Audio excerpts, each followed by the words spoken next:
Good morning વિદ્યાર્થી મિત્રો, subject છે economics, standard 12 Gujarati medium, chapter number 10 ઉદ્યોગ ક્ષેત્ર ચાલી રહ્યું છે. એની અંદર આપણે ઔદ્યોગિક વિકાસ માટે સરકારે લીધેલા પગલાં, એની અંદર આપણે 4 પોઈન્ટ કાલે જોઈ ગયા હતા. એમાં કયા કયા 4 પોઈન્ટ હતા? તો કે રાજ્યની માલિકીના સાહસો, ખાનગી ક્ષેત્રના ઉદ્યોગોને ઉત્તેજન, આયાત જકાત અને ટેકનિકલ કૌશલ્ય અને તાલીમ. રાજ્ય માલિકીના સાહસો એટલે કે સરકાર પોતે જાતે મોટા મૂડીવાળા જે પણ સાહસો હશે તેની સ્થાપના કરશે, બરાબર. એ રીતે ઉદ્યોગ ક્ષેત્રને વિકાસ સાધવાના પ્રયત્ન કરશે. પછી છે બીજું, ખાનગી ક્ષેત્રના ઉદ્યોગોને ઉત્તેજન. ખાનગી ક્ષેત્રના જે ઉદ્યોગો છે તેને ધિરાણ પૂરું પાડી, તેને અમુક જે સુવિધાઓ છે તે પૂરી પાડીને ખાનગી ક્ષેત્રના ઉદ્યોગોને ઉત્તેજન આપે છે. જેમ કે પાયાની સુવિધાઓ પૂરી પાડે છે, વીજળી છે, મકાન છે, ઓછા દરે ધિરાણ, એ બધા ઉદ્યોગ ક્ષેત્રને ઉત્તેજન આપશે, જેથી ઉદ્યોગ ક્ષેત્ર વધારે સ્થપાશે અને જેના કારણે આપણા સમતોલ વિકાસ થઈ શકે. ત્રીજું છે આયાત જકાત અને ચોથું છે ટેકનિકલ કૌશલ્ય અને તાલીમ. તો જે પણ નવી ટેકનોલોજી અને નવા જે વિચારો છે, નવી ઉત્પાદન પદ્ધતિઓ છે, જે દિવસે દિવસે નવું આવતું જાય છે, તેના માટે જે પણ એકમોના માલિકો છે તેમને ટેકનિકલ કૌશલ્ય અને તાલીમ ગવર્મેન્ટ દ્વારા, સરકાર દ્વારા આપવામાં આવે છે, જેથી તેમનામાં આ ગુણ ખીલશે અને ઔદ્યોગિક વિકાસ થઈ શકશે, બરાબર. તો આજે આપણે પાંચમું જોવાનું છે, આર્થિક સહાય. તો ઔદ્યોગિક વિકાસ માટે સરકાર કેટલાક ઉદ્યોગોને વિવિધ આર્થિક સહાય આપે છે, જેથી એ લોકોને આર્થિક સહાય મળવાથી ધંધાનો વિકાસ થઈ શકે, બરાબર. અને જો આ જે આર્થિક સહાય આપશે, જેનાથી તેમના ઉત્પાદન ખર્ચમાં ઘટાડો થશે, અને ઉત્પાદન ખર્ચમાં ઘટાડો થશે તો તેમની કિંમત એ લોકો નીચી રાખવા માટે સક્ષમ બનશે, જેથી ઉદ્યોગોને પ્રોત્સાહન મળે છે. આપણે ફરી અહીંયા જોઈએ કે આર્થિક સહાય આપવાથી ઉત્પાદન કેવી રીતે ઘટે છે, ઉત્પાદન ખર્ચ કેવી રીતે ઘટે છે? તો કે જે એ લોકોને મૂડી લાવવાની હતી, બરાબર, એ મૂડી કરતાં જો સરકાર તેમને આર્થિક સહાય આપશે, જેથી તે લોકો વધારે મોટા પાયા પર કાચો માલ ખરીદી શકશે, નવા યંત્રો ખરીદી શકશે, શ્રમિકો વધુ રાખી શકશે. હવે એ લોકો પાસે સાધનો હશે, મૂડી હશે, કાચા માલ વધારે સ્ટોકમાં હશે, તો વધારે મોટા પાયા પર ઉત્પાદન કરી શકશે. અને આપણે થોડીક વસ્તુનું ઉત્પાદન કરીએ અને વધારે વસ્તુનું ઉત્પાદન કરીએ તો આપણે જે થોડી વસ્તુ હોય એનો ઉત્પાદન ખર્ચ આપણને વધુ આવશે, પણ આપણે મોટા પ્રમાણમાં વસ્તુનું ઉત્પાદન કરીશું તો આપણું ઉત્પાદન ખર્ચ કેવો થશે? ઘટશે.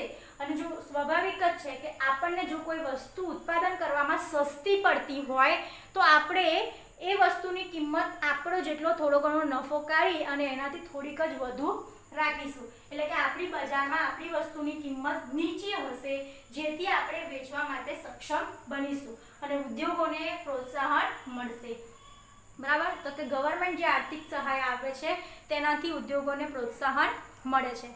હવે સરકાર બીજા કેટલાક પ્રોત્સાહનો પણ આપે છે.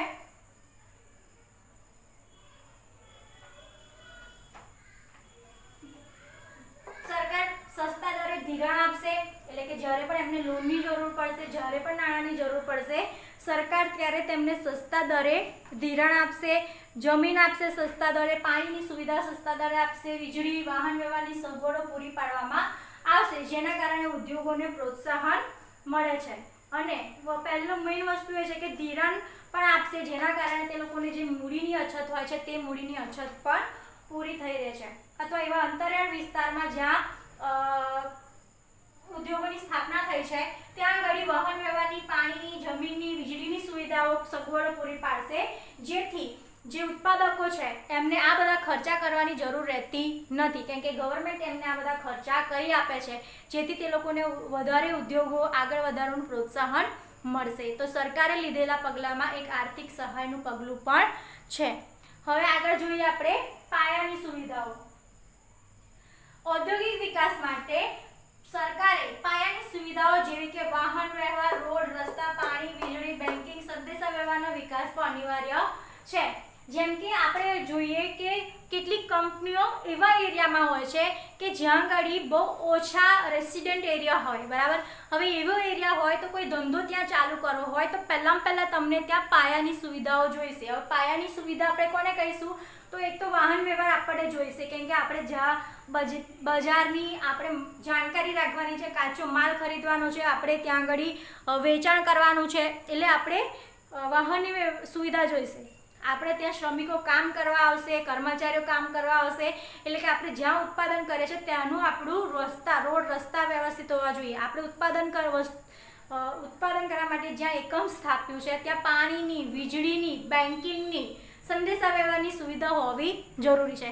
તો જ્યારે કોઈ ધંધા કે એકમની સ્થાપના થશે, બરાબર, તો આ બધી સુવિધા જો તેમને ગવર્મેન્ટ આપશે, સરકાર આપશે, તો જે કંપની હશે કે જે ઉદ્યોગિક એકમ હશે તેને આ બધા ખર્ચા કરવા પડતા નથી. અને જ્યારે એને આ બધા ખર્ચા ના કરવા પડે તો એ સ્વાભાવિક જ છે કે તે પોતાના ઉત્પાદનને ધ્યાન આપી શકશે, બરાબર, અને એ લોકોનો આ સમય અને ખર્ચનો બચાવ થશે.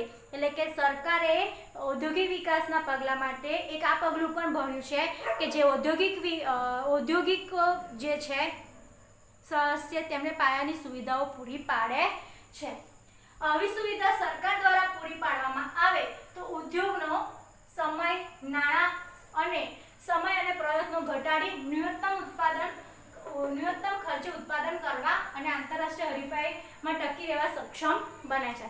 હવે સ્વાભાવિક જ છે, મેં તમને કીધું તેમ કે જો સરકાર વાહન વ્યવહાર, રોડની, પાણીની, વીજળીની, બેન્કિંગની, સંદેશા વ્યવહારની સુવિધા આપશે તો જે ઔદ્યોગિક એકમ હશે એ સ્વાભાવિક રીતે એની પાછળ સમય અને નાણાંનો બગાડ કર્યા વગર પોતાના એકમને ધ્યાન આપશે, જેથી ન્યૂનતમ ખર્ચે એટલે કે ઓછામાં ઓછા ખર્ચે વસ્તુનું ઉત્પાદન કરશે અને એ આંતરરાષ્ટ્રીય હરીફાઈ કરવા માટે સક્ષમ બનશે. તો છઠ્ઠું ઔદ્યોગિક વિકાસ માટેના સરકારે લીધેલા પગલામાં આવશે પાયાની સુવિધાઓ, બરાબર. સાતમું જોઈએ તો કે વિવિધ સંસ્થા અને અન્ય નીતિઓ.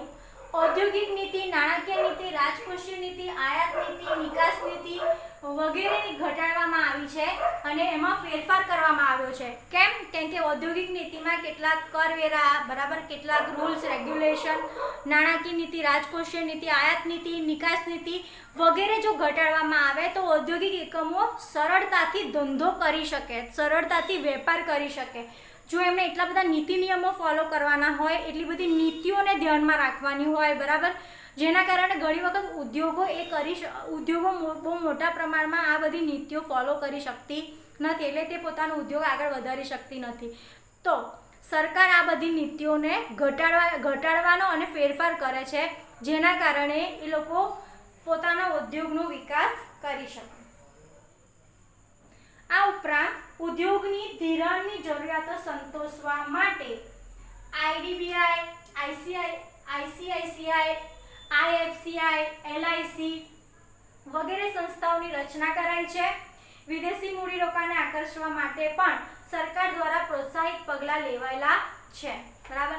એટલે કે આ જે સંસ્થાઓ છે એના વિવિધ સંસ્થાઓ દ્વારા મોટા પ્રમાણમાં ધિરાણની વ્યવસ્થા ગવર્મેન્ટે કરી છે અને જે એના માટે આઈડીબીઆઈ, આઈસીઆઈસીઆઈ, આઈએફસીઆઈ, એલઆઈસી જેવી કંપનીઓ લાંબા ગાળા માટેનું ધિરાણ આપે છે અને વિદેશી જે કંપનીઓ છે તે આપણા દેશમાં મૂડી રોકાણ કરી શકે એટલા માટે આકર્ષક અને પ્રોત્સાહિત પગલાં પણ લેવામાં આવેલા છે. દેશમાં એક સમયે આયાત અવેજીકરણની ખાનગી ક્ષેત્ર પર નિયંત્રણની નીતિ અપનાવાતી હતી, પરંતુ સમય અને સંજોગ બદલાતા 1991 થી આયાત ઉદારીકરણ, ખાનગીકરણને પ્રોત્સાહિત કરતી નીતિ અમલમાં મૂકી ઉદ્યોગ ક્ષેત્રે આંતરરાષ્ટ્રીય હરીફાઈ ધ્યાનમાં લઈ વિકસાવવાના પ્રયાસ થયા છે. તો કે આ પણ જો તમને ખબર હોય તો 1991 પછી નવી નીતિઓ અમલમાં મુકાઈ, બરાબર, ઉદારીકરણની, બરાબર, ખાનગીકરણની, જેના કારણે આખો ઔદ્યોગિક ક્ષેત્રનો જે વિકાસ છે તે બહુ ઝડપથી થવા લાગ્યો અને જે 1991 પછી કેટલીક એવી નીતિઓ ઘડવામાં આવી જેના કારણે આંતરરાષ્ટ્રીય જે ઉદ્યોગ છે તેમાં આપણો દેશ હરીફાઈ કરવા માટે સક્ષમ બનેલો છે, બરાબર. હવે આપણે જોઈએ 8મું. તો અહીંયા આગળ આપણા ઔદ્યોગિક વિકાસ માટે સરકારે લીધેલા પગલાં પૂરા થયા. કેટલા પગલાં લીધા છે? સરકારે 7 પગલાં લીધા છે. એની અંદર શું આપે છે સરકાર? તો કે રાજ્ય માલિકીના સાહસોની સ્થાપના કરે છે, ખાનગી ક્ષેત્રના ઉદ્યોગોને ઉત્તેજન આપે છે, આયાત જકાતની નીતિ નિયમોમાં સહેલાઈ કરે છે, ટેકનિકલ કૌશલ્ય અને તાલીમ આપે છે, બરાબર, અને કૌશલ્યનો વિકાસ કરે છે. બીજું આર્થિક સહાય આપે છે. આર્થિક સહાય આપે છે એટલે કે એમાં ધિરાણ આપે છે, જમીન, પાણી, વીજળી, વાહન વ્યવહારની સગવડો પૂરી પાડે છે, જેના કારણે જે કોઈ ઔદ્યોગિક એકમ હશે તે લોકો પોતાનો ખર્ચ એમાં પોતાના ખર્ચા અને પોતાનો સમય એમાં ના બગાડીને પોતાના ઉદ્યોગ તરફ ધ્યાન આપી શકે છે.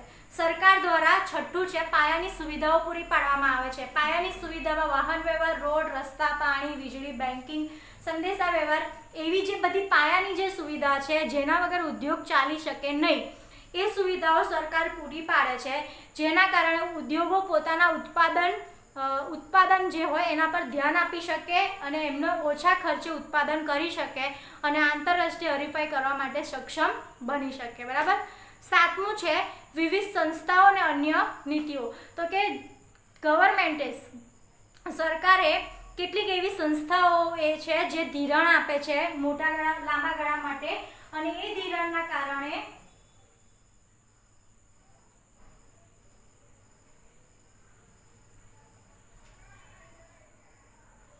લાંબા ગાળાનું ધિરાણ આપે છે. તે સિવાય એવી કેટલીક